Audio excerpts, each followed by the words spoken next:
خوشاله او د خوش قسمته خبره دی چې سړی د دین کې ترقی ملو شو د دین د خدمت مکمل شي. عام زمونږ د مسلمانانو ذهن کې د رسول الله صلی الله علیه وسلم د زمانه نه د لريوالي په وجه دا مغالطه راغلی ده چې مونږ خوش قسمتي خوشحالي دي توایو چې ډېر لارې موټر ملو شي بلډینګونه ملو شي جیدادونه ملو شي نو مونږ دغه غنو. حالان کې خوش قسمتی سعادت هغه دا دی چې الله جل شانه د ذات نه راوتی کتاب د الله د ذات نه راوتی قرآن د الله د کلام د خدمت موقع او کستملو شي. د یوې ځمکې د پاره د بهتره خبره دا ده د بل ځمکې نه او یو ځمکه فخر کوي په بل ځمکه باندې چې په کوم ځمکه کې د الله قرآن لوستل کېږي په هغه ځمکه د نور ځمکو نه تزان خی فخر پہ کئی چې زستا سونه بهتر ما باندې الله دا فضل احسان کو زه خوخ کلم منتخب کلم د قرآن تعلیم او تعلم د پاره د قرآن د زده کړې د پاره هغه کور د نور کورونو نه محله کې د نور کورونو په نسبت اسمان والا ته داسې وزلیږي لکه څنګه چې ځمکې والا ته په اسمان کې ستوري زلیږي. کم کور کې مدرسه کې جماعت کې د قرآن تعلیم کیږي د قرآن خودنه کیږي نو هغه بر اسمان والا ته داسې زلیږي لکه ځمکې والا ته چې ستوري زلیږي. ټول کورونه نه صرف هغه کورونه کم چې قرآن ویل کیږي او قرآن خود لیکيږي. بل دا چې موږ وایو د رسول الله صلی الله علیه وسلم د زمانه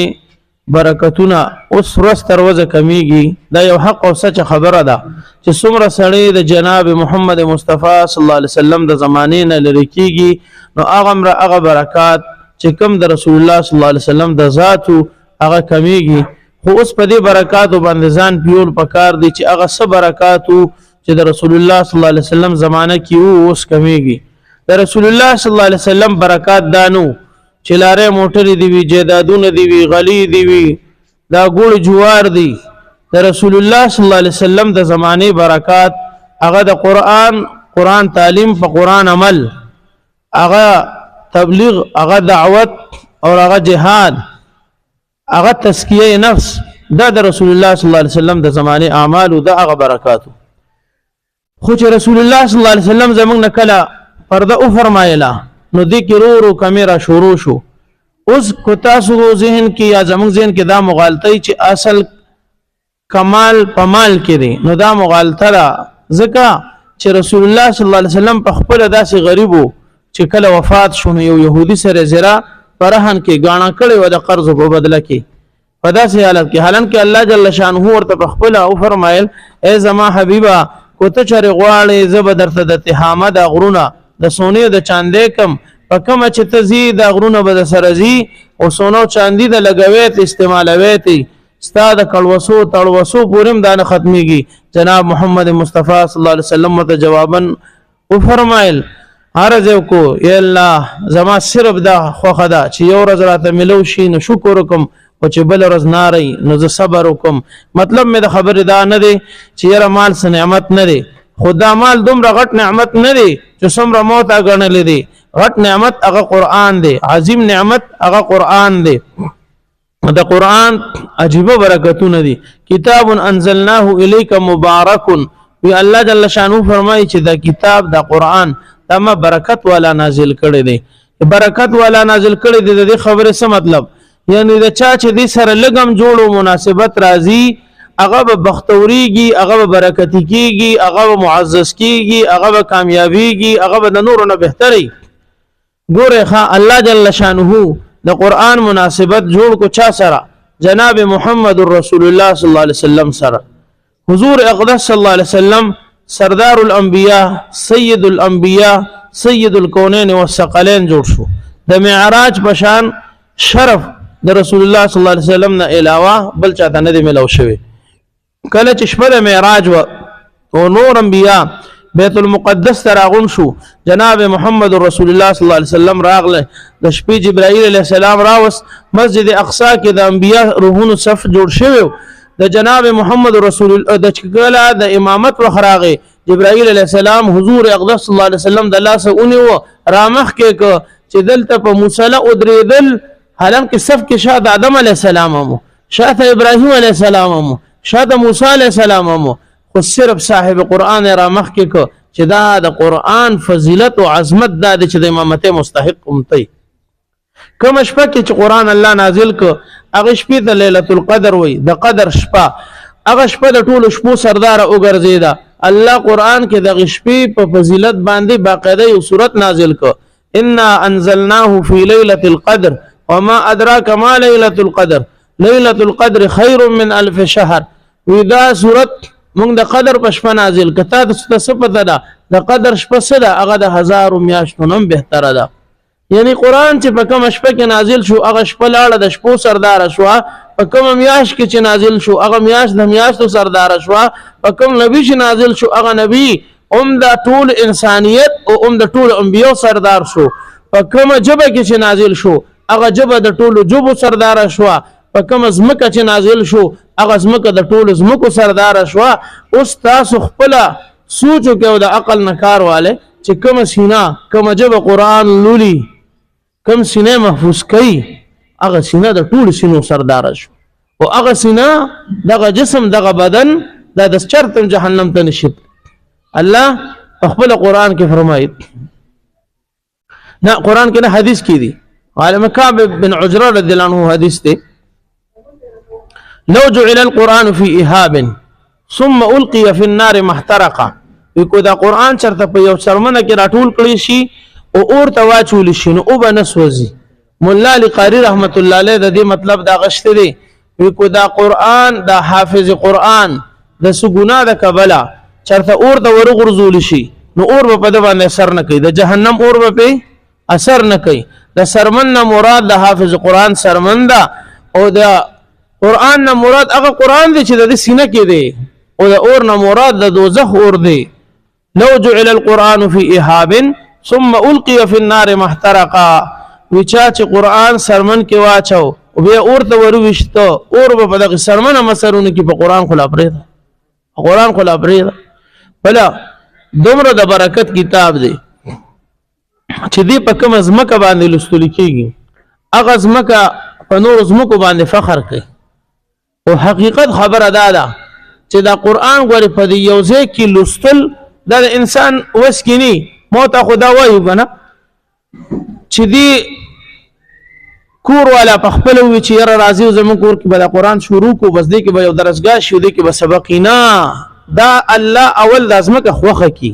بیا د دې کور والا د زړه دماغ د الله لاس کی بیا الله جل شانه د دې کور والا د نکیانو پورې په دغه باندې نظر واچي سلسله باندې اغي کې چې پاکي او حلالي وي نو د اغي د برکت الله د اغي مازغه کې د قرآن مزغو کې د قرآن مين او محبت واچي او اغي په خپل کور کې غدر شروع کی. په ظاهر خدا سے ښکاری چې دا درس د کور والا شروع کو حالان کې دا درس الله شروع کړي. الله څنګه شروع کړي ما تاسو ته شروع نو عرض کو چې الله داسې شروع کړي چې اول ول د ازمکه خوخه کړي.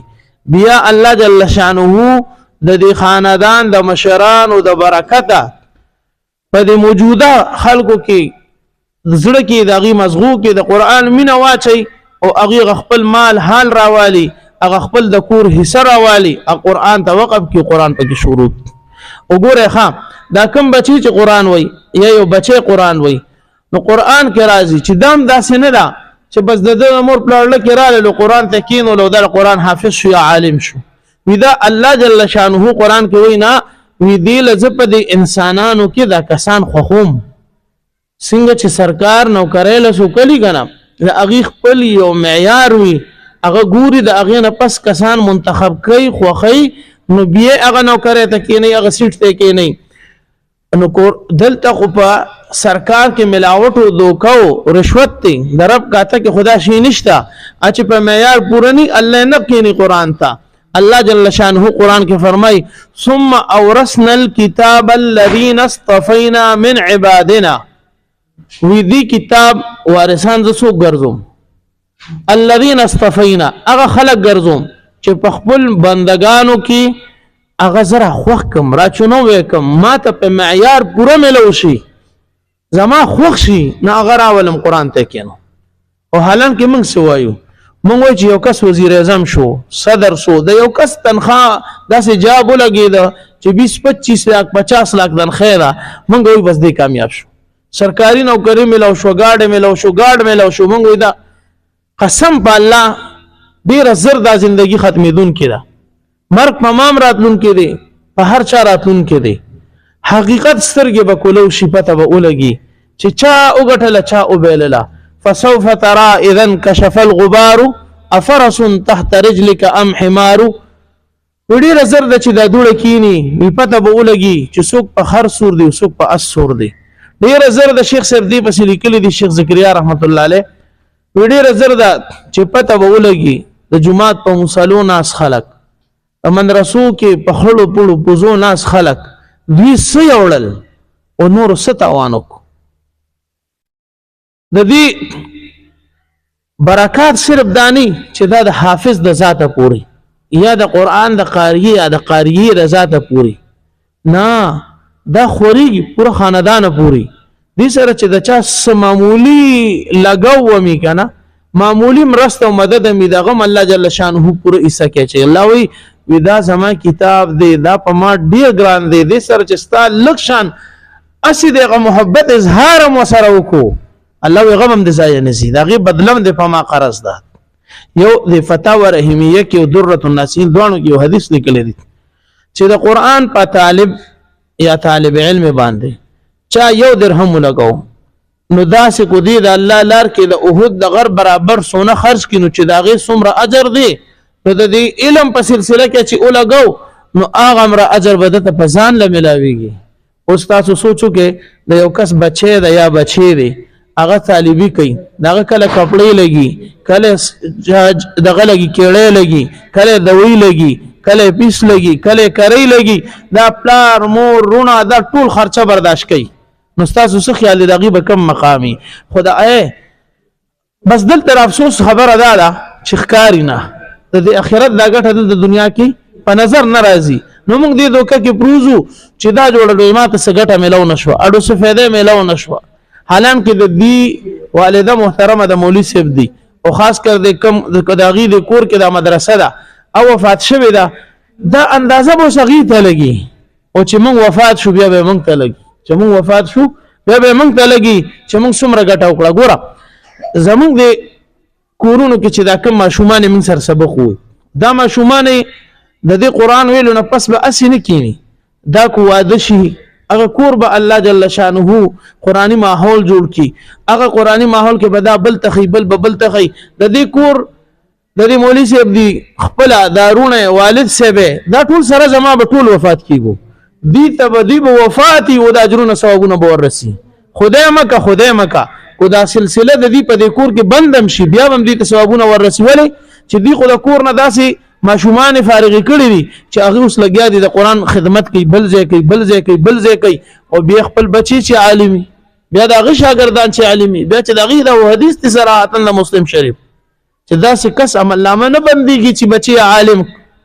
هغه عمل نامه نه بنديږي خرونو د برکت د کتاب دی او برکت ار اړخ ته خوريږي دا د دې پوره علاقې د پاره د خوشاله خبره ده چې د کې د قران داس یو اداره یو سلسله شروع ده د قران داس یو اداره یو سلسله شروع ده خو یو خبره قابل غور ده هر دور کې هر ځای کې الله جل شانه په دې انسانانو کې دوه قسم خلق پیدا کړي یو مفاتيح الخير حدیث کې دي بل مفاتيح الشر مفاتيح الخير څه دوی دا غیب نه کارونه تمخی شرط چې د قران درس کیږي بس دی په کې سالي کو نور څه وسه نه کیږي یو وخت به ورل وروړي په مدرسه کې بهګدي اسه باغ طالبانو باندې سلام اچي کوداري نه اسه بداغي چې کور کې سالن پوښ شوړه کې به راشي دي ته ورولېږي حالانکه سم په داغه طالبانو نه کیږي خود دې په خپل بیړه پار کیږي د دې کس په خپل دیبا هر ځای کې دفاع کوي د دې سلسله دفاع وکړي او کوشش به دی چې د قران د سلسله مزید خوره شي او یو مفاتيح الشر د ار زمانه کې دا هغه کس کار سي بس نقطه چینی دا علم داسې دی دا قاری داسې دی دا طالب علم داسې دی او دینه داخله او د دین د دې قران ویلو نه پلان کې ډیګري خدا او د پلان کې نه پلان کې ډیګري خدا دې ته مفاتيح الشر. نو دا قسم خلق دې کې دا یو ډله حدیث مبارک کې دي د دې قران د برکت الله ډیر خلق کامیابی او باسي ډیر غر کوي. صحابه ته پوښتنه کوي الله حبیبا قران د وجه نسنګ خلق غر کوي. نبی رسول الله والسلام مت جواب کې او فرمایل چې هغه داسې غر کوي چې د قران د سرکاوټ جوړ کی سم مخالفت جوړ کی قران اولو عمل پیونه کی هغه قران د الله څخه قران د الله څخه شي اگر شي هلاک شي. خبره یو منټ ل صرف سوچو کې په کائنات کې د ټول نه افضل څوک دي په دې دنیا کې. هر بچي هر پلار چې خپل بچي مستقبل ته سوچ کوي کنه هغه ول دا سوچ کوي چې داسې څوک ما چې زما بچي د ارچانه غورش او دا خو فطری خبره ده د پلار زړه کې د اولاد مینا. نو دا پلار داسې یو لار ګوري چې د اغینه افضل لار نه بهتر ډیګری دی نه د سکون زندگی دی بلنی د دې پلار دا کوشش او دا سوچ. خدا پلار چې دی کنه دا خو یو انسان دی او انسان خو د غلطه پتله ده د غلطه نه جوړ دی. الله قران کې فرمایي وخلق الانسان ضعیفا دا ما کمزور جوړ کړی دی. دی خطا کې دی چې د خپل بچی د مستقبل په فیصله کې نو دی سوکي دی دا سوکي چې د خپل رب نه د پوسو کی او د هغه یو خاص بندش په کامل عقل والا د جناب محمد رسول الله صلی الله علیه وسلم خبر د سوچو کی چې هغه اخر سوق خولې دی چې په کائنات کې د ټول نه بهترین ډیګری را بهترین انسان سوق ته هغه ته سوچو کی اق فیصله دی کی بس خپل بچی نه دغه جوړ کی. رسول الله صلی الله علیه وسلم فرمایي د بخاری شریف مسلم شریف حدیث دی خیرکم من تعلم القرآن وعلمه. تاسو کې غوره هغه دی چې قران زده کی او بل ته خي. تاسو کې غوړه سوک دي هغه دی چې قران زده کی او بل ته خي. دا د ټولو نه غوړه ډیګری ده د دې د پاسه ډیګری نشته. هغه کو زه فیصله کوم ما ته چرته چیپ اپ آرمی سټاف یا چیف جسټس هغه ما ته چرته خخکاری یا ما ته صدر مملکت خخکاری نو دا زما کچ فهمی او مقلتوب دی چې زه د جناب محمد رسول الله صلی الله علیه وسلم نه خنه پیغام او جناب محمد رسول الله صلی الله علیه وسلم د خپل ذات نه خبره نه کوي چې تر څو ورته الله نه را لګلی.